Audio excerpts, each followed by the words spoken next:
नमस्कार, your stocks में आपका स्वागत है। आपके साथ मैं हूं अभिषेक सत्यव्रतम और मेरे साथ है मेरी सहयोगी पूजा त्रिपाठी और मुंबई स्टूडियो से कविता अपलियाल। बाजार कल के नुकसान की पूरी भरपाई आज कर चुका है और निफ्टी पौने 200 अंकों की तगड़ी बढ़त के साथ कारोबार कर रहा है 21,700 के आसपास। अच्छी चीज ये है। निफ्टी बैंक में करीब करीब 400 अंकों के आसपास की तेजी है, तो निफ्टी या फिर निफ्टी बैंक बराबरी की आज चाल हम देख रहे हैं। 0.8% की बढ़त दोनों के दोनों इंडेक्स में आज में देखने को मिल रही है। एडवांस डिक्लाइन पूरी तरह से तेजी खिलाड़ियों के पक्ष में, हर एक गिरने वाले शेयर के मुकाबले 3 बढ़ने वाले शेयर। आज जो सपोर्ट मिल रहा है इंडेक्स को, हम देख रहे हैं कि आईटी स्टॉक्स में बहुत अच्छा मोमेंटम बना है, तो कहीं ना कहीं उम्मीद बढ़ रही है कि जो 11 तारीख से रिजल्ट सीजन शुरू हो रहा है आईटी स्टॉक्स के लिए भी, इन्फोसिस टीसीएस के साथ, वहां पर कुछ अच्छी खबरें शायद देखने को मिले।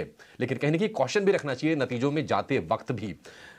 नेस्डेक में अच्छी रफ्तार हमने कल के सत्र में देखी थी और उसका पूरा फायदा मिल रहा है। आज हम देख रहे हैं कि HCL tech, TCS, Wipro, tech Mahindra, ये तमाम शेयर आज बढ़त के साथ कारोबार कर रहे हैं और निफ्टी के टॉप 10 गेनर्स में से 5 आपको आईटी स्टॉक्स देखेंगे। दूसरी साइड अगर आप देखेंगे तो निफ्टी में कोई भी आज ऐसा शेयर नहीं है जहां पर कमजोरी है। लेकिन एक जो चिंता वाली चीज ये है कि यूपीएल में लगातार प्रेशर बना हुआ है, वो छट नहीं रहा है। कल हमने देखा था कि एक तगड़ी गिरावट थी, आज भी आधे % के आसपास की कमजोरी है और उसके अलावा कुछ कंजम्पशन वाले जो शेयर हैं कल भी नरम थे, आज भी नरम है। नेस्ले में आधे % की गिरावट है, ब्रिटानिया में कमजोरी है और हम देख रहे हैं कि फार्मा में कुछ स्टॉक्स, डॉक्टर रेड्डीज जैसे, वहां पर हल्की सी गिरावट है। और कंजम्पशन में अगर आप जोड़ लें एशियन पेंट्स को, मारुति सुजुकी को, तो वहां पर भी थोड़ी सी गिरावट देखने को मिल रही है। लेकिन जी एंटरटेनमेंट, सोनी के साथ डील टूटने की खबरें चल रही हैं। सूत्रों के हवाले से खबरें आ रही हैं कि 20-22 तारीख से टर्मिनेशन नोटिस भी सोनी भेज देगी जी को। उस आशंका के चलते हम 11-12% के आसपास की भारी भरकम गिरावट शेयर में देख रहे हैं। बायबैक का सपोर्ट मिला बजाज ऑटो को, हालांकि शुरुआती जो रफ्तार थी थोड़ी सी प्रॉफिट टेकिंग ऊपरी स्तरों पर आ रही है। यो स्टॉक्स में आज आपके सवालों के हम सभी के सभी जवाब देंगे। नंबर हमारा लगातार फ्लैश हो रहा है आपकी उस स्क्रीन के ऊपरी हिस्से पर, और जो पता है सोशल मीडिया हैंडल्स का हमारा, वो भी आपकी स्क्रीन पर आ जाएगा। @ET9स्वदेश फेसबुक, इंस्टाग्राम और एक्स यानी कि ट्विटर पर जाकर आप आसानी से अपने सवाल हमसे पूछ सकते हैं। और आज आपके सवालों के जवाब देने के लिए हमारे साथ हमारे खास मेहमान निमेश ठाकर हैं और इसके अलावा कुणाल हमारे साथ होंगे और उनसे हम चर्चा को आगे बढ़ाएंगे। निमेश जी, कुणाल जी, आप दोनों का बहुत शुक्रिया, स्वागत है ET9 स्वदेश पर। कुणाल, शुरुआत आपसे करना चाहेंगे। कल का जो नुकसान था वो भरपाई हम कहेंगे पूरी की पूरी इंडेक्स ने कर ली है और कल कहीं ना कहीं ये चर्चा हो रही थी कि मेक और ब्रेक लेवल है, तो बाजार ने तो आज कह सकते हैं कि बढ़िया पॉजिटिव रिबाउंड दिया है। यहां से आप कुणाल किस तरह की चाल देख रहे हैं इंट्राडे में, और 21,700 के आसपास आपकी स्ट्रेटजी क्या होगी? Good morning to everyone. Good morning Abhishek. अगर हम निफ्टी की बात करें तो आज 10वां सत्र है जहां पे हमने एक साइडवेज कंसोलिडेशन देखा है और जिस तरह आपने बहुत बेहतरीन बताया, इनफैक्ट यस्टरडे मेक और ब्रेक लेवल पे ही निफ्टी ने क्लोज आउट दिया था और वहां से आज हम देख रहे हैं करीब 170-180 पॉइंट की एक बढ़ावत है। बट ये जो रेंज बाउंड मूवमेंट है, इसमें हमें ध्यान सपोर्ट और रेजिस्टेंस का रखना होगा। अगर हम सपोर्ट की बात करें तो मैं फ्यूचर्स लेवल शेयर कर रहा हूँ बिकॉज हम वही ट्रेड करते हैं। सो 21,600 जो फ्यूचर्स का लेवल है वो एक स्ट्रॉन्ग सपोर्ट बन रहा है निफ्टी के लिए, और अगर रेजिस्टेंस की बात करें 21,800 का लेवल है। इन दोनों के बीच में करीब करीब 8-10 दिन हो गए निफ्टी घूम रहा है। जिस डायरेक्शन में एक रैली इमर्ज होनी होगी, आई थिंक ये ब्रेकआउट आना बहुत जरूरी है। या तो 21,800 के ऊपर या फिर 21,600 के नीचे जाने के बाद ये एक नई हमें रेंज देखने मिल सकती है। तब तक आई थिंक इंडेक्स का रेंज बाउंड ट्रेडिंग डेफिनेटली कर सकते हैं। अदरवाइज स्टॉक स्पेसिफिक मूवमेंट्स बहुत ही अच्छे चल रहे हैं, उसी पे ध्यान देके हम अगले एक हफ्ते तक ट्रेड कर पाएंगे। यहाँ पर हम आगे बढ़ते हैं और अब सीधे जुड़ते हैं हमारे दर्शकों के साथ। हैदराबाद से अमित जैन मेरे साथ फोन लाइन पर लाइव हैं। नमस्कार अमित जी। नमस्कार मैडम। बताइए सर, किस स्टॉक पे सवाल पूछना चाहते हैं? मैडम, मेरा उमा एक्सपोर्ट का 250 शेयर्स लिए हुए हैं 63 रुपीज 15 पैसे से। ओके, और आपने कितने समय के लिए खरीदारी कर रखी है ये? मैडम, जब इसका आईपीओ आया था उसके आसपास ही लिया था, एवरेज करके 63 का रेट लाया है। और अभी काफी टाइम हो गया, इसमें आगे कुछ ग्रोथ अभी तक दिखी नहीं है, तो आगे क्या करना है? ओके, चलिए आपको बताते हैं कितने समय के लिए आपको अगर रुकना का मन है तो रुकना चाहिए। कुणाल, क्या सलाह होगी इनके लिए? अगर हम ओवरऑल फॉर्मेशन देखते हैं इस काउंटर का, तो आईपीओ के बाद ये काउंटर सीधा लुढ़क कर नीचे 40 रुपए तक आया था और एक बॉर्डर कंसोलिडेशन फॉर्मेशन हमें ये चार्ट पे देखने मिल रही है सिंस मई 2022। अगर अब रिसेंटली बात करें तो इसमें वॉल्यूम्स भी बहुत अच्छे पिकअप हो रहे हैं और आई थिंक ये जो कर्व फॉर्मेशन है वो कहीं ना कहीं खत्म होने की पॉइंट पे है। सो हमारे व्यूअर को एज ऑफ नाउ डेफिनेटली इस काउंटर में बने रहने की सलाह होगी। इनका एवरेज बाय, अगर मैं गलत नहीं हूं, तो 62 का बताया था। I think that is a good level, as of now hold करिए। इसमें एक स्टॉप लॉस मेंटेन करना है, वो है 52 लेवल्स का। और अगर ये काउंटर अगले 1 या 2 महीने में अगर 70 के ऊपर निकलता है तो हमें फिर से 90 तक के लेवल्स भी इसमें देखने मिल सकते हैं। सो लंबी अवधि के लिए डेफिनेटली इस काउंटर में बने रह सकते हैं, 52 का स्टॉप लॉस मेंटेन करें। ओके, 52 के स्टॉप लॉस के साथ बने रहने की सलाह आपके लिए। दिल्ली से मनीष जी हमारे साथ जुड़े हैं फोन लाइन पर। मनीष जी नमस्कार, सवाल पूछिए अपना। हाँ नमस्कार मैडम, मेरे पास जोमेटो है, 125 रुपए में मैंने 1500 शेयर लिए हैं और 2 महीने का होराइजन है मेरा। 2 महीने का होराइजन है, ठीक है। तो कुणाल जी आप ही सलाह दीजिए। 125 रुपए पे लिया था, ज़्यादा समय नहीं हुआ इनको लिए हुए, लेकिन मुनाफा तो हो रहा है इनको। 135 पर ये स्टॉक कारोबार कर रहा है और करीब करीब 13,000 का मुनाफा इनको इस स्टॉक में हो रहा है। तो और तेज़ी के लिए बने रह सकते हैं जोमेटो में? पूजा, अगर हम ओवरऑल फॉर्मेशन की बात करें, अगेन इस काउंटर में मार्च 2023 से लेके अब तक ये काउंटर करीब 50 रुपए से चल रहा है और एज ऑफ नाउ 130 पे आ चुका है और अभी भी ट्रेंड बरकरार है। अगर रेजिस्टेंस की बात करें तो प्रीवियस हाइज जो हमें इस चार्ट में देखने मिल रहे हैं वो 150 के लेवल्स के थे, जो करीब सितंबर 2021 के थे। So I think definitely as of now बने रह सकते हैं। एक ट्रेलिंग स्टॉप लॉस यहाँ पे लगाना होगा, वो है 122 का। अगर काउंटर 122 के नीचे जाता है तो फिर से एक बार ओपिनियन ले लीजिए और आई थिंक वहां पे हम एग्जिट भी करेंगे, बट तब तक इस काउंटर में सर्टनली बने रह सकते हैं। 2 महीने के लिए इसका करीब टारगेट बनेगा 150 के लेवल का, वहां पे फिर से रिविजिट करिए। 150 के आसपास फिर से आप इसको रिविजिट कीजिएगा। जोमेटो के शेयर को 133-34 रुपए के आसपास के भाव हैं। मध्य प्रदेश चलेंगे, वहां से नरेश हमारे साथ हैं। नरेश सुप्रभात, पूछिए क्या जानना है आपको। हेलो जी नरेश जी, आपको आवाज आ रही है तो अपना सवाल पूछिए सर। हाँ नमस्कार सर।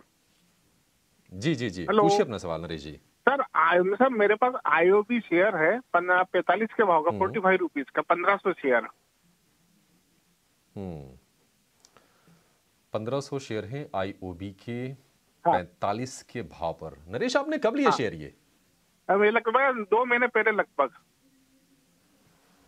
2 महीने पहले। ठीक है, छोटी साइज की जो बैंक्स हैं उसमें दिक्कत ये है कि कब चलेंगे, कब उनकी रफ्तार थम जाएगी, इसका अंदाज़ा लगाना थोड़ा सा मुश्किल हो जाता है। हालांकि 20-22 रुपए का भाव हुआ करता था एक समय पे आईओबी का, वहाँ से शेयर चला, वहाँ से तो डबल हुआ, लेकिन कहीं ना कहीं ऊपरी स्तरों पर जाके फिर से ये फंस रहा है। इस पर राय दीजिए आशीष जी, क्या करना है? निमेश जी माफ़ कीजिएगा, क्या करना है आईओबी में? क्या निवेशित रहें या फिर जो बेहतर ग्रोथ वाले बैंक हैं, खासतौर से प्राइवेट बैंकिंग में, वहाँ पर ज़्यादा अपॉर्चुनिटीज़ मिलेंगी? Very good morning. देखिए आईओबी के अंदर इंडियन ओवरसीज बैंक, पर्टिकुलरली हम लोग पीएसयू की बात करें तो पीएसयू में पर्टिकुलरली जो प्रॉब्लम था, जो खास करके एनपीए की जो एक साइकिल थी अपवर्ड की, उसके अंदर काफी हद तक जो है वो गिरावट आई है। लास्ट रिजल्ट की अगर बात करें तो इंडियन ओवरसीज बैंक के अंदर नेट एनपीए के अंदर भी जो है वो काफी गिरावट आई है। मुझे लग रहा है कि कहीं ना कहीं इसको थोड़ा समय देना पड़ेगा। एक साल का व्यू लेके आप चल सकते हैं। व्यू मेरा ऑल ओवर पीएसयू काउंटर के ऊपर बुलिश है। छोटा मोटा करेक्शन आ सकता है, बट ऑल ओवर मुझे लग रहा है कि आपको लंबी अवधि के लिए काउंटर को होल्ड करना चाहिए। ऊपर में 60 रुपए तक का लेवल्स जो है वो देखने को मिल सकता है आने वाले 1.5 से 2 साल के अंदर। तो अगर आप 2 साल के व्यू के लिए तैयार है तो मेरा मानना है कि आप होल्ड करके रखिए, 60 रुपए तक का लेवल देखने को मिल सकता है। साल का व्यू है तो आपको यहाँ पर रुके रहने की सलाह, होल्ड करने की सलाह दी जा रही है। अगला सवाल बिहार से ब्रज किशोर जी का लेंगे और इन्होंने सलासर टेक में पैसे लगाए हुए हैं और कुणाल इनका जो लेवल है वो 49 का है खरीदारी का लेवल। बताएं, फ़ोन लाइन पर हमारे साथ नहीं है, उन्होंने व्हाट्सएप के ज़रिए अपना सवाल पूछा है तो काफ़ी कुछ डिटेल्स तो नहीं ले पाएंगे। हालांकि मुनाफे में है, पार्ट प्रॉफिट बुक करें या आपको लगता है कि और मुनाफा कमाने के लिए ये रुके रह सकते हैं? इस काउंटर में अगेन फिर से बहुत ही एक बढ़िया ट्रेंड हमने देखा है। इनफैक्ट रिसेंट आप बॉटम की बात करें, नवंबर में ये काउंटर 45 पे चल रहा था, एज ऑफ नाउ 72 पे है और अभी भी हायर टॉप हायर बॉटम बरकरार है। सो अगर हमारे व्यूअर का शॉर्ट टर्म का नजरिया होगा तो definitely I think 79 to 80 levels हैं जहाँ पे एक बार मुनाफा वसूली कर सकते हैं। और अगर लंबी अवधि का नजरिया है तो एक ट्रेलिंग स्टॉप लॉस लगा दीजिए। इस काउंटर में 65 का स्ट्रॉन्ग सपोर्ट दिख रहा है। सो 65 के स्टॉप लॉस से इस काउंटर में बने रह सकते हैं। जिस तरह से वॉल्यूम एक्टिविटी हुए हैं, I think this counter might just continue for long period of time. So 62 के ट्रेलिंग स्टॉप लॉस से इस पोजीशन में डेफिनेटली बने रहने की सलाह किया है तो आपको 78-79 तक के लेवल्स देखने पर प्रॉफिट बुक करने की सलाह, और अगर और रुकना चाहते हैं तो स्ट्रिक्ट स्टॉप लॉस अराउंड 62 जो कि रेकमेंड किया जा रहा है उस पर लगाकर आप बने रह सकते हैं। भोपाल से हमारे साथ अगले दर्शक जुड़े हैं, रमेश कुमार। रमेश जी नमस्कार, किस स्टॉक पर सवाल है आपका? पूछिए। नमस्ते मैडम, मेरा 16 बैनियार्ड क्वेश्चन है। 100 शेयर है मेरे पास, 390 रुपीज के। ओह, 390 पे लिया था, काफी अच्छे लेवल पर एंट्री किया आपने, तो कॉन्ग्रेचुलेशंस उसके लिए।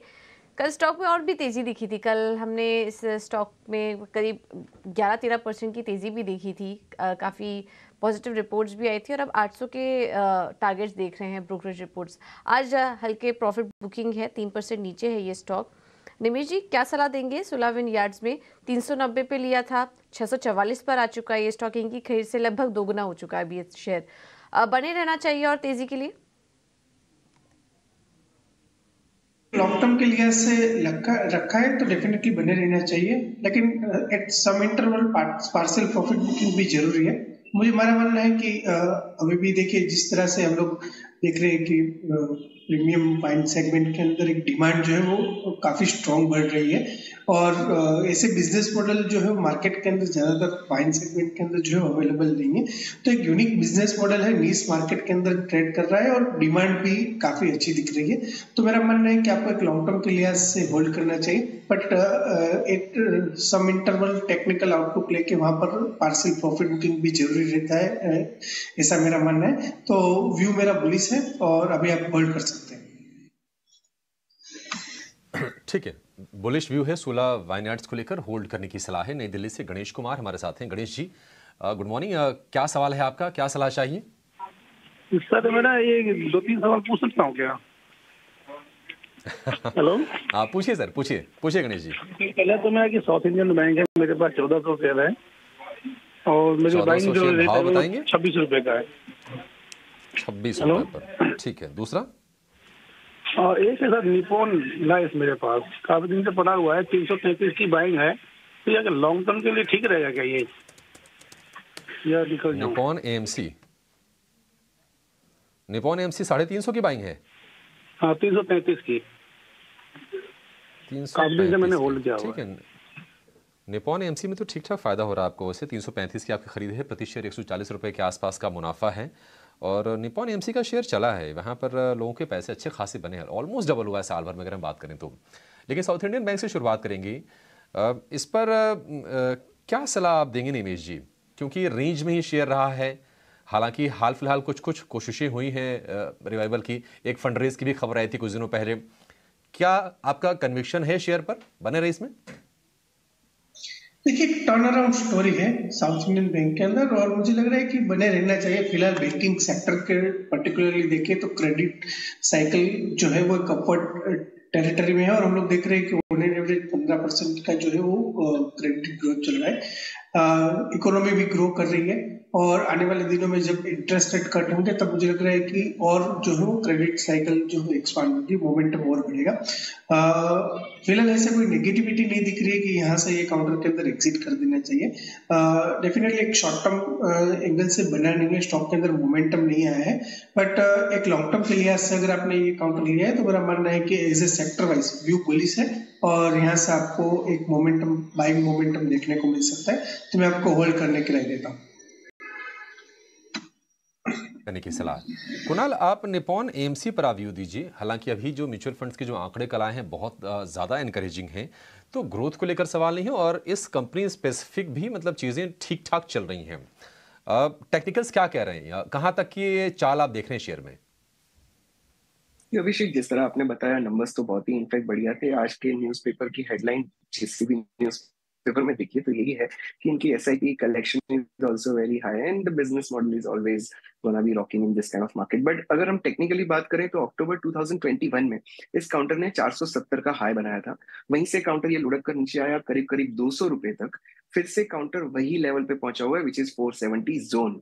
तो यहाँ पे थोड़ा सा कॉशियस ये रखना होगा हमारा व्यू कि अगर ये काउंटर 470 के ऊपर डिसाइसिवली 1 या 2 हफ्ते तक टिक जाता है तो यहाँ से एक नई रैली भी शुरू हो सकती है, बट अदरवाइज यहाँ से थोड़ी सी मुनाफा वसूली भी हो सकती है। सो हमारे व्यूअर का अगर लंबी अवधि का नजरिया है, काउंटर में बने रहे, स्टॉप लॉस रखें 440 का। अगर काउंटर सस्टेन होता है 470 के ऊपर तो डेफिनेटली इस काउंटर में नई पोजीशन भी क्रिएट की जा सकती है। अदरवाइज यहाँ पे थोड़ी सी एहतियात बरतनी होगी और शॉर्ट टर्म व्यू है तो यहाँ से एग्जिट करने की सलाह हो। ऑलराइट, चलिए आगे बढ़ते हैं और विक्की अग्रवाल कोलकाता से मेरे साथ फोन लाइन पर है। नमस्कार Vicky, good morning. Good morning madam, नमस्कार। मेरे पास मैडम मैप में इंडिया के 100 शेयर्स है 325 के रेट पे, और जैक और 400 शेयर्स है मेरा वो 325 के रेट पर। एक सेकेंड, आप मैप में इंडिया का लेवल बताएंगे एक बार जो आपने लिया है? मैप में इंडिया 2010 के लेवल पर है 100 शेयर। ओके, और दूसरा आपने कौन सा बोला? जैक और पे 400 शेयर 325 के रेट एवरेज पर, 325 के एवरेज पर। ओके निमेश, मैप माई इंडिया 2010 के लेवल पर इन्होंने ले रखा है। देखिए एक रैली आ गई, उसके बाद एंट्री के लिए लेट एंट्री है। मेरा मानना है कि लॉन्ग टर्म के लिए आपको रखना है तो आप होल्ड कर सकते हैं। एज ए बिजनेस मॉडल एक साउंड बिजनेस मॉडल है और लॉन्ग टर्म के आपको रिटर्न दे सकता है, बट शॉर्ट टर्म के अंदर ऑलरेडी रैली आ चुकी है तो एक कंसोलिडेशन का फेज आएगा जिसके अंदर स्टॉक एक रेंज के अंदर रहेगा। मुझे लग रहा है कि नीचे की तरफ 1800 तक की भी ये लेवल 1800 तक का लेवल भी दिखा सकता है। तो ऑल ओवर लॉन्ग टर्म के लिए ऐसे व्यू मेरा बुलिश है। शॉर्ट टर्म में जो है वो स्टॉक साइड में रह सकता है, तो अगर आपने शॉर्ट टर्म के लिए रखा है तो आपके प्राइस से वो ज्यादा दूर नहीं है। तो एक बार कोई भी बाउंस आता है तो वहां पर एक बार जरूर से एग्जिट करने का प्लान कीजिएगा, बट लॉन्ग टर्म के लिए ऐसे व्यू मेरा बुलिश है, आप होल्ड कर सकते हैं। चलिए, तो यहाँ पर शॉर्ट टर्म के लिहाज से थोड़ा सा आपको प्रॉफिट बुक करने की सलाह दी जा रही है फिलहाल तो, हालांकि आप घाटे में यहाँ पर दिखाई दे रहे, लेकिन अगर लंबा नज़रिया है आपका तो आप रुक सकते हैं। निमेश के मुताबिक वहाँ पे थोड़ा सा व्यू बुलिश बनता हुआ दिखाई दे रहा है। को शामिल करेंगे हमारे साथ फोन लाइन पर हरिओम जुड़ चुके हैं। नमस्कार, पूछिए आपका सवाल। Hi madam, good morning, Hariom बोल रहा हूँ। एक्चुअली मेरे पास सुजुलोन के शेयर थे 10,000 जी, तो कुछ 18 रुपए के भाव से था, तो अभी मैं सोच रहा हूँ इसको होल्ड रखूँ क्या?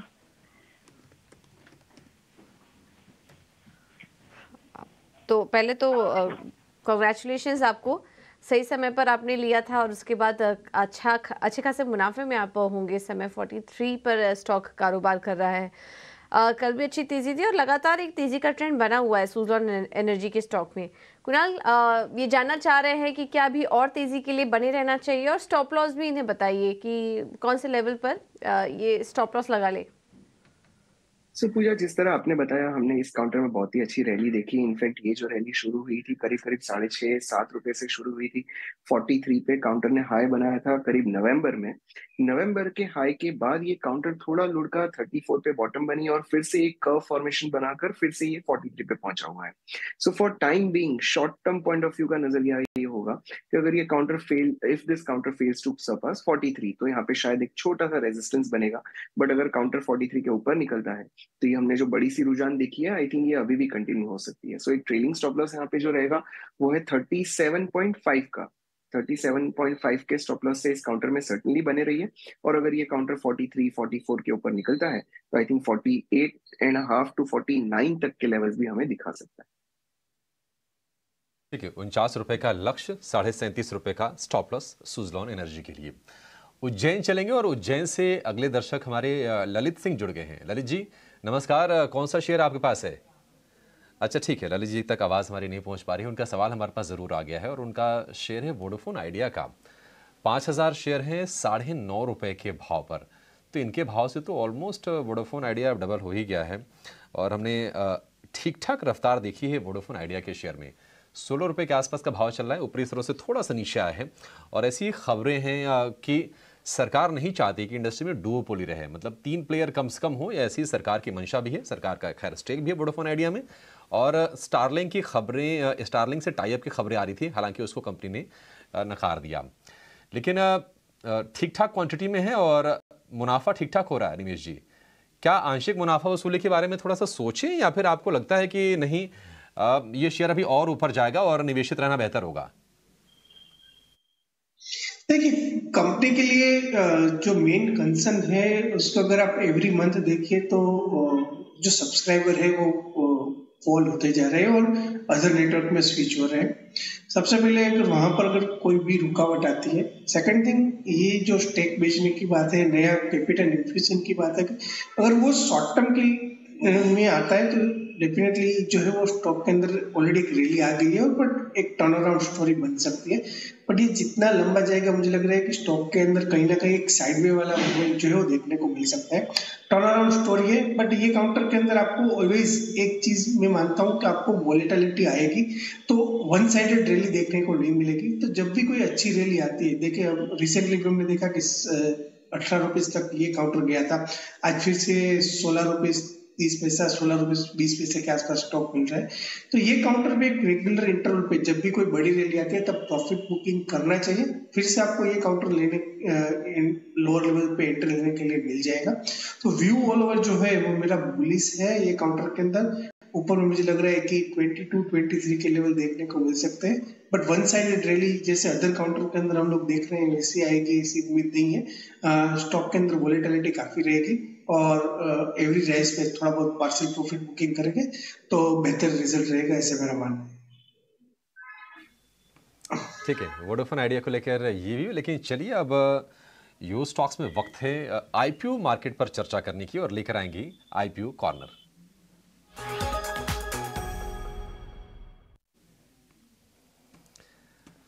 आईपीओ कॉर्नर में आज हम जिस कंपनी की बातचीत कर रहे हैं उसका नाम है ज्योति सीएनसी ऑटोमेशन। ये कह सकते हैं कि इस साल का ये पहला मेन बोर्ड आईपीओ है ज्योति सीएनसी का। आज से 11 जनवरी तक ये खुला रहेगा।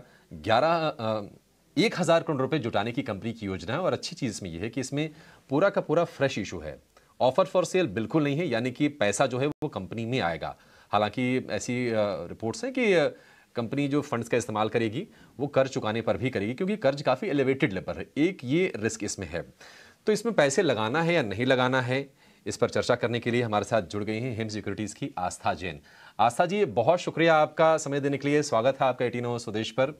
सबसे पहले आपसे ये जानना चाहेंगे कि देखिए कंपनी अच्छी है, कारोबार में दम है, ऑर्डर बुक 3,500 करोड़ रुपए के आसपास की वो भी ठीक है, प्रोमोटर भी बढ़िया है, लेकिन कहीं ना कहीं इसका जो कर्ज वाला हिस्सा है वो थोड़ा सा परेशान कर रहा है। और दूसरी चीज ये है कि लगातार ये घाटा ही पोस्ट कर रही है। तो लोगों के मन में कंफ्यूजन है कि कारोबार को देखें या फिर कर्ज को देखें। आप जरा इस कंफ्यूजन को दूर कीजिए और बताइए कि कंपनी में वाकई दम है क्या और इस पर क्या विचार करना चाहिए आईपीओ को लेकर। Good morning Abhishek ji. देखिए बिल्कुल कारोबार बहुत बढ़िया है, क्योंकि जो सीएनसी मशीन होती है ये metal cutting computer numerical control machines होती हैं। आजकल तो प्रोग्राम्स बनते हैं और उसके हिसाब से मेटल कटिंग में ये काम में आती है। तो इस तरह की मशीन से बनाते हैं। आप देखिए इंडिया में जो इनका शेयर है वो 10% मार्केट शेयर है और तीसरे नंबर पे ही आती है। और पूरे वर्ल्ड की बात करें तो उसमें 12वें नंबर पे आती है और 0.4% 2022 के आंकड़ों के हिसाब से वर्ल्ड में भी इनका मार्केट ग्लोबल लेवल पे भी मार्केट शेयर है। ये तरह की मशीन्स अभी हम जिस तरह से देख रहे हैं कि बहुत ज्यादा मैन्युफैक्चरिंग सेक्टर को एक यहाँ पे बूस्ट मिला हुआ है, तो डिमांड बहुत बढ़िया है, कारोबार काफी बढ़िया है। इनकी मशीन्स की अगर हम बात करें तो बहुत डिमांड में भी है और हर तरह की इंडस्ट्री, जैसे एरोस्पेस और डिफेंस की बात करें तो वहां पे भी ये काम में आते हैं। और अब तो ये ईएमएस के क्षेत्र में भी जा रहे हैं, जो कि इलेक्ट्रॉनिक मैन्युफैक्चरिंग सर्विसेज है। ऑर्डर बुक भी बेहतरीन है। लेकिन कारोबार को देखें कि फाइनेंशियल्स को देखें, आपने सही प्रश्न यहाँ पे उठाया। कारोबार बहुत बढ़िया है लेकिन फाइनेंशियल्स में दिक्कत थी और उसका प्रमुख कारण था कि जो इनकी सब्सिडियरी थी वो भी ओवरसीज सब्सिडियरी, वहां से लॉसेस आ रहे थे, जिसकी वजह से इन्होंने 2022 में 2021 में इन्होंने लॉसेस दिखाए। और अगर 2000 वित्तीय वर्ष 2023 की भी बात करें तो प्रॉफिट तो दिखा दिया, लेकिन वो प्रॉफिट भी एक एक्स्ट्राऑर्डिनरी या एक्सेप्शनल आइटम की वजह से आया है।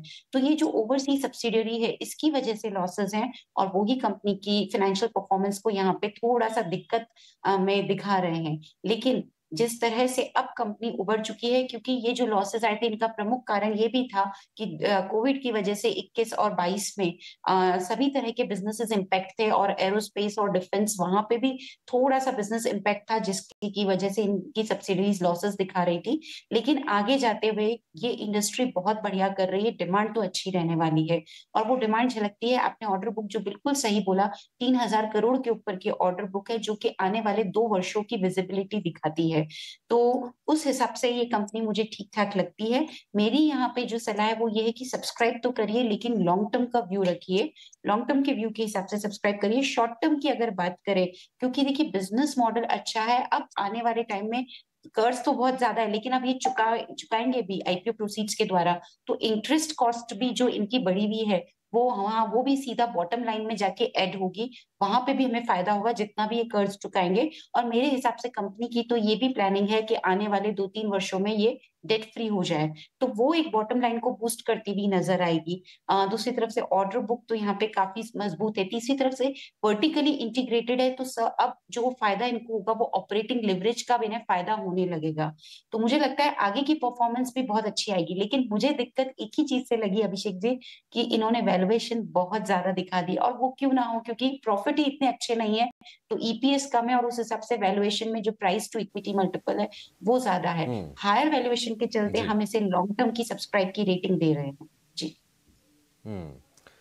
आस्था जी, मैं कंपनी की वेबसाइट भी पढ़ रहा था और इन्होंने ये स्पेसिफिकली मेंशन किया है कि ह्यूरॉन करके एक इनकी सब्सिडरी है जो फ्रांस में ऑपरेट करती है, और शायद जो फाइनेंशियल्स पर दबाव जो है वो उस सब्सिडरी के चलते भी है।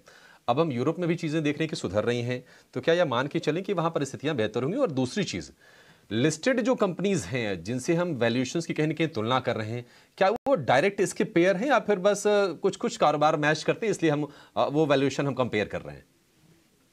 बिल्कुल आपने सही बोला, जो इनकी जो ओवरसीज सब्सिडियरी थी जिसकी वजह से यहाँ पे मैं बात भी कर रही थी कि वो ही इनका नुकसान का मेन कारण है।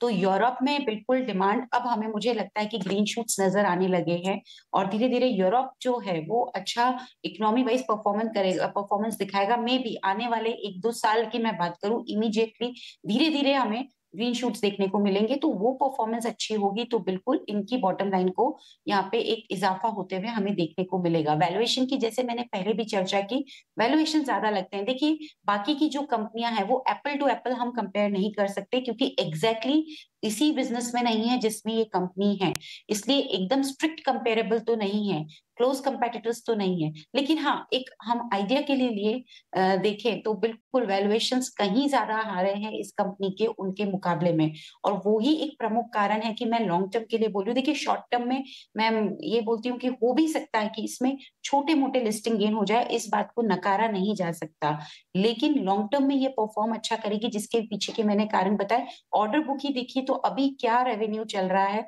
जो रेवेन्यू कुछ 100 करोड़ में है, 500 करोड़ के आसपास, उसमें ऑर्डर बुक ही 3,000 करोड़ की है, तो 5 से 6 गुना ऑर्डर बुक ज्यादा है। तो ऑर्डर बुक अगर अच्छी होगी तो बिल्कुल फाइनेंशियल मजबूती तो रहने ही वाली है, बॉटम लाइन में अच्छी परफॉर्मेंस आएगी, लेकिन कितनी अच्छी आएगी क्योंकि वैल्यूएशन ज्यादा है। तो लगाने की राय है लॉन्ग टर्म के लिए लगाइए, लिस्टिंग गेन हो भी सकते हैं, नहीं भी हो सकते, छोटे मोटे हो सकते हैं, लेकिन आप मेन पर्सपेक्टिव लॉन्ग टर्म के लिए रखिए, ये मेरी व्यूअर्स को सलाह है, और उस हिसाब से लगाइए। मतलब आस्था जी, कितना कब तक रखें इसको? मान लीजिए कोई पैसे लगाता है तो देखिए जो जनरल जो साइकोलॉजी जो कहती है ना, भारतीय मानसिकता ये है कि यही लोग जानना चाहते हैं कि मेरे पैसे डबल कब होंगे। तो ये ज्योति सीएनसी पैसे डबल कब करेगी, ये बताइए। और एक और छोटा सा आप इसमें आप राय दीजिएगा कि मेरा थोड़ा सा कन्विक्शन इसलिए भी है, हालांकि वैल्यूएशन आप कह रही हैं कि महंगा है, क्योंकि एरोस्पेस में और ऑटो कंपोनेंट सेगमेंट से इसकी करीब 70% की आय ड्राइव हो रही है, और ये दोनों के दोनों सेक्टर काफी बजिंग है और आगे की विजिबिलिटी भी है। तो क्या ये चीज ड्राइव करेगी? जी बिल्कुल, और देखिए मार्जिन भी इस क्षेत्र से ज्यादा आता है। अगर मैं एरोस्पेस की बात करूं तो ये हाई मार्जिन सेगमेंट है कंपनी के लिए, मार्जिन यहाँ पे बढ़ेंगे, रेवेन्यू।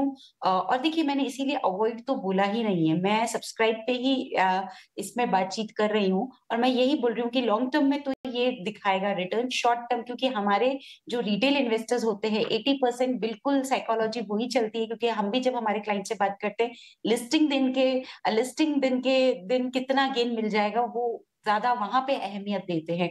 तो उनके लिए ये सलाह है कि शॉर्ट टर्म में हो भी सकता है, थोड़ी रिस्क ले सकते हैं, तो छोटे मोटे लिस्टिंग गेन के लिए भी लगाइए। लेकिन लॉन्ग टर्म में अगर ये किसी वजह से लिस्टिंग गेन नहीं भी दिखाया और पोर्टफोलियो में भी रह गया, तो लॉन्ग टर्म में ये मुझे लगता है मजबूत होता हुआ नजर आएगा, रिटर्न यहाँ पे जनरेट होते हुए नजर आएंगे। अब आपने समय सीमा की बात की, तो देखिए आने वाले 2 साल की ऑर्डर बुक की विजिबिलिटी तो बिल्कुल अभी आज की तारीख में हमारे सामने है। तो एटलीस्ट साल भर नहीं तो 9 महीने से 8 से 9 महीने का नजरिया रखेंगे तो भी मुझे लगता है कि कुछ एक रिटर्न्स तो बिल्कुल ये काउंटर जनरेट करता हुआ नजर आएगा।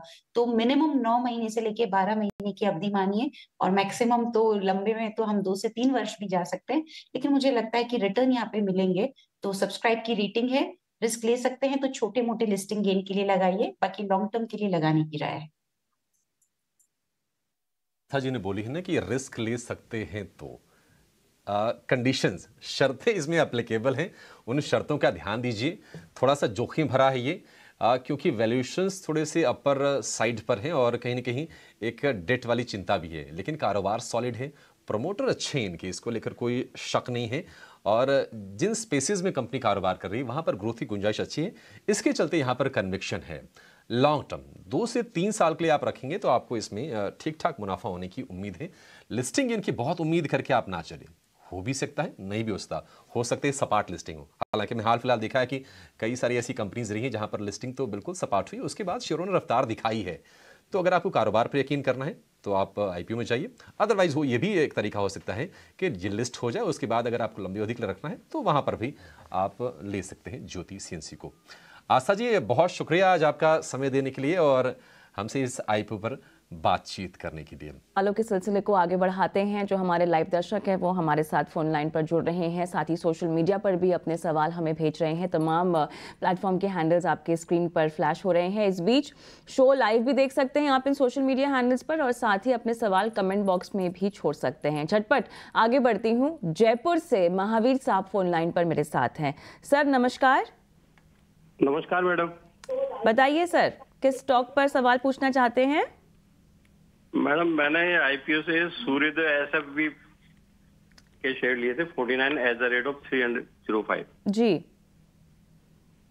और दूसरा सवाल है मेरे लेटेंट व्यू का है, 50 शेयर हैं एट द रेट ऑफ 687। आप प्राइस बताएंगे खरीदारी का? सॉरी मैं सुन नहीं पाई। मैडम ये मार्च 21 से खरीदे हुए हैं। हाँ, तो बाइंग प्राइस क्या कही आपने? 49 share at the rate of 305 सूर्योदय एसएफबी जी। दूसरा लेटेंट व्यू है madam, 50 share at the rate of 687। 687। चलिए दोनों पे आपको राय दिलाएंगे हम। कोई खास अवधि का लक्ष्य आपका नहीं ना? नहीं ऐसा कुछ नहीं मैडम, ये सूर्योदय तो आईपीओ में लिया था। बिल्कुल हाँ, यहाँ पे तो आप घाटे में भी हैं। चलिए ठीक है, एक एक करके दोनों पर हम बात करते हैं। निमेश, स्मॉल फाइनेंस बैंक की जो ये बात कर रहे हैं ये तो कहा भी जाता है कि रिस्क टेकर्स के लिए ही है, लेकिन अब बताएं ये तो बहुत घाटे में भी बैठे हुए हैं। देखिए वैल्यूएशन वाइज जब भी आईपीओ आया था वैल्यूएशन वाइज काफी महंगा था स्टॉक, और इसीलिए स्टॉक के अंदर हम लोगों ने एक अच्छा करेक्शन देखा है। मुझे लग रहा है कि ज्यादातर नेगेटिविटी ऑलरेडी फैक्टरिंग हो चुकी है, और पर्टिकुलरली जिस तरह से स्मॉल फाइनेंस बैंक के अंदर अभी इकोनॉमी अपटिक के अंदर चल रही है, तो यहाँ से मुझे लग रहा है कि कहीं ना कहीं एक रिकवरी आपको आने वाले दिनों में देखने को मिल सकती है। तो ऑल ओवर व्यू मेरा जो है वो इतना बुलिश नहीं है, बट फिलहाल मुझे लग रहा है कि ये लेवल से काउंटर के अंदर जो है वो आपको ऊपर में 190 तक के लेवल देखने को मिल सकते हैं, ऐसी मेरी उम्मीद है।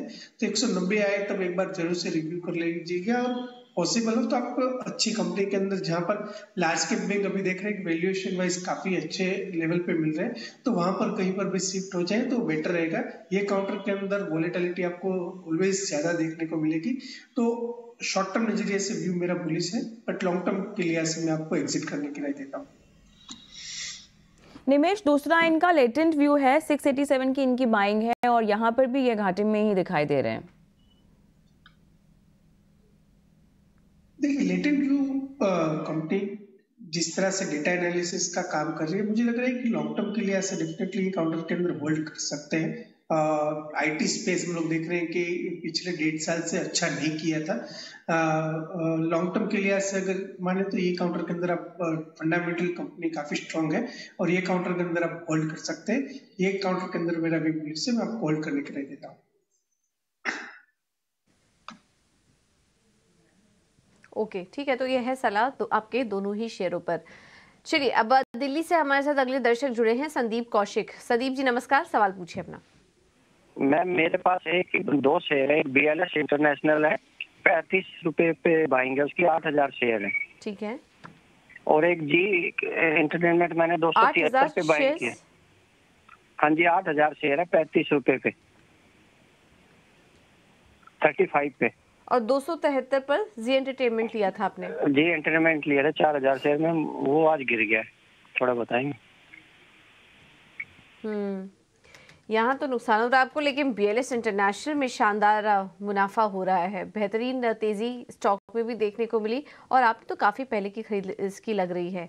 हमने देखा था हाल फिलहाल में स्टॉक चलना शुरू हुआ, एक सर्ज आया, कुछ काफ़ी सारे ऑर्डर मिले और अपने स्पेस की अगर कहें तो लिस्टेड स्पेस में मोनोपोली भी इंजॉय करती है ये कंपनी। बहुत ही बेहतरीन मुनाफा इनको स्टॉक में हो रहा है BLS इंटरनेशनल में। निमेश, सलाह दीजिए, पहले BLS इंटरनेशनल की बात करिए, फिर जी एंटरटेनमेंट पर भी आपकी राय लेंगे। क्या करें? 35 रुपये पर लिया था, 362 पर आ चुका है, शेयरों की संख्या भी अच्छी खासी इन्होंने ली हुई थी। थोड़ा पार्शियल प्रॉफिट आप बुक करने की सलाह देंगे और यहाँ से अगले लेवल्स क्या देख रहे हैं आप कंपनी में? देखिए, मेरा मानना है कि जब तक बिजनेस मॉडल में कोई चेंजेस नहीं होता है तब तक ये काउंटर के अंदर एग्जिट नहीं करना चाहिए। डेफिनेटली स्टॉक के अंदर थोड़ी बहुत वॉलेटिलिटी आएगी, बट फिलहाल अभी देखिए तो कंपनी यूपी गवर्नमेंट के साथ भी अभी टाई अप हुआ है और कई देशों के अंदर जो वीजा की हम लोग जो प्रोसेस कर रहे हैं उसके अंदर कंपनी का एक मोनोपोली वाला स्टेक है। तो एक अच्छा business model, sound business model है और कंपनी आफ्टर कोविड काफी हद तक रेवेन्यू में भी काफी हद तक बढ़ोतरी हुई है। तो मेरा मानना है कि एक लॉन्ग टर्म के लिहाज से डेफिनेटली आपको होल्ड करना चाहिए। अगर आप चाहे तो अपना कैपिटल जो है वो थोड़ा बहुत विड्रॉ कर सकते हैं, बट व्यू मेरा बुलिश है और मैं आपको होल्ड करने की राय देता हूँ। ये कंपनी आने वाले दिनों में भी अच्छा कर सकती है। ठीक है, तो ये है सलाह BLS इंटरनेशनल पर, लेकिन इनके पास ये एंटरटेनमेंट का भी स्टॉक है और जैसा कि इन्होंने कहा कि वहाँ नुकसान झेल रहे हैं। 273 पर इन्होंने लिया हुआ था, स्टॉक आज नीचे कारोबार कर रहा है, 7% नीचे, हल्का रिकवर ज़रूर हुआ था, लेकिन अब डील कहीं ना कहीं अटकती हुए नज़र आ रही है। इस तरह की खबरें आ रही हैं, कुछ ब्लॉक डील्स भी हुई सुबह सुबह, जिसके चलते आज हम स्टॉक में दबाव देख रहे हैं। निमेश, क्या व्यू बन रहा है आपका जी एंटरटेनमेंट पर? इस स्टॉक पर भी सलाह दीजिए। देखिए, जी के अंदर ये सोनी और जी के मर्जर के अंदर न्यूज फ्लो आ रही है, काफी 2021 से ये बात चल रही है और कहीं ना कहीं फाइनलाइज होने में कहीं ना कहीं रुकावट आ रही है। मुझे लग रहा है कि अभी न्यूज फ्लो जो है वो एक सोर्स से आधारित है, कंफर्म नहीं हुआ है, तो फिलहाल ये काउंटर के अंदर होल्ड कर सकते हैं। एज ए कंपनी वाइज देखें तो काफी कंपनी फंडामेंटली काफी स्ट्रांग है। कंटेंट लाइब्रेरी जो है वो रिचेस्ट कंटेंट लाइब्रेरी है इंडिया के अंदर, और अगर जी और सोनी का मर्जर हो जाता है तो डेफिनेटली जो है वो नंबर 1 कंपनी बनेगी। तो अगर सोनी को भी फायदा है और जी को भी फायदा है, तो कोई भी कंपनी ऐसा नहीं चाहेगी कि इतने टाइम तक वेट किए और एंड टाइम पे एग्जिट कर दे। तो मेरा मानना है कि आपको वेट करना चाहिए जी और सोनी के मर्जर के अंदर, न्यूज फ्लो के अंदर 31 जनवरी तक जो है वो टाइमलाइन है उसकी फाइनलाइज की, और भी शायद 1 महीना उसके अंदर डेडलाइन, जैसे नॉर्म्स रहते हैं उसके अंदर 1 महीना और भी डेडलाइन खींच सकते हैं, ऐसा नॉर्म्स कंडीशन में रहता है।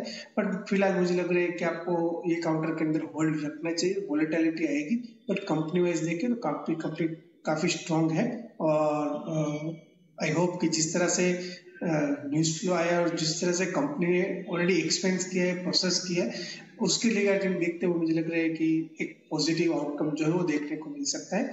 तो I am hopefully for Zee and Sony merger, तो मुझे लग रहा है कि आपको होल्ड करना चाहिए ये काउंटर के अंदर।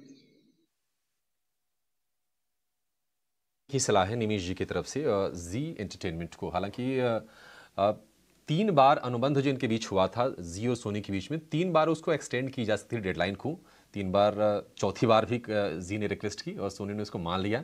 अब ये देखते हैं कि यहाँ से अब कैसे आगे चीज़ें बढ़ती हैं। 21 दिसंबर से एक्सटेंड होकर 21 जनवरी तो हो गई है, क्या 21 जनवरी के बाद भी कुछ इसमें बचा रहेगा कुछ सहमति बन पाएगी ये देखना होगा। हालांकि मामला फंसा हुआ है और उसको सुलझने के आसार दिख नहीं रहे हैं। लेकिन आपको यहाँ पर बता दें कि इटिनो स्वदेश भी एक मीडिया कंपनी का ही पार्ट है। ये स्टैंडर्ड डिस्क्लोजर्स हमारी तरफ से। आगे बढ़ेंगे, अगले दर्शक का सवाल लेंगे और अगले दर्शक का सवाल आया है वाराणसी से कन्हैया लाल अग्रवाल जी का। और टाटा मोटर्स के शेयर हैं 201.82 रुपये के भाव पर। क्या बात है, अभी तो 800 रुपये के भी भाव हमने टाटा मोटर्स में उसके आसपास के देखे। 803 पर इनफैक्ट ट्रेड भी कर रहा है ये शेयर। ये तो 82 वाला 800 का ये चेक कर रहा हूँ, मतलब पता नहीं, यकीन उतना नहीं हो रहा है। बट फिर भी चलिए मान लेते हैं, अगर सामने होते कन्हैया लाल जी तो पूछ लेते कि आपकी 802 की बाइंग है कि 82 वाली बाइंग है। खैर, इस पर एक व्यू दीजिए आप कुणाल।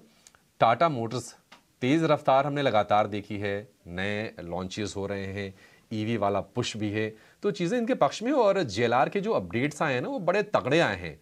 और होलसेल के जो इनके अपडेट आए हैं होलसेल बिक्री के, वो तो शायद रिकॉर्ड ऊंचाई पर ही पहुंच गए हैं। क्या सलाह होगी आपकी? टेक्निकल्स कैसे लग रहे हैं आपको टाटा मोटर्स के? जो हमारे व्यूअर्स ने लेवल बताया है, आई थिंक वो मई 2020 का लेवल था जब काउंटर करीब करीब 64 तक गया था और वहीं से रिकवरी में आया है और एज ऑफ नाउ एक बड़े से ट्रेंड में चल रहा है। इनफैक्ट एक ब्रॉडर साइडवेज कंसोलिडेशन हमने देखा करीब जुलाई से लेके अगस्त के बीच में, और काउंटर अभी भी एक रफ्तार से चल रहा है। सो ऐसे काउंटर्स में अगर इतनी नीचे की बाइंग होगी तो हमारे व्यूअर को एक यहाँ पे छोटी सी सलाह होगी, definitely he smart enough, but फिर भी कि यहाँ पे ये काउंटर्स को ना लंबी अवधि के लिए रख देना चाहिए, बिकॉज ये प्राइस हमें फ्यूचर में कब मिले ना मिले पता नहीं। एज ऑफ नाउ अगर ट्रेडिंग की बात करते हैं तो 750 का एक लेवल है जो एक स्ट्रॉन्ग सपोर्ट है। उस काउंटर को उस सपोर्ट से आप डेफिनेटली होल्ड कर सकते हैं। अगर मैं इनकी जगह रहूंगा तो अपना जो इन्वेस्टेड कैपिटल है वो निकाल के अगले जनरेशन के लिए ये काउंटर रख दूंगा, so that can turn as a good reward for the future generation. But yes, it's a hold as of. चलिए, मेरे ख्याल से इसी के साथ शो को भी समाप्त करने का समय हो गया है। कुणाल, निमेश, आप दोनों का बहुत बहुत धन्यवाद, समय निकाला और दर्शकों का मार्गदर्शन किया।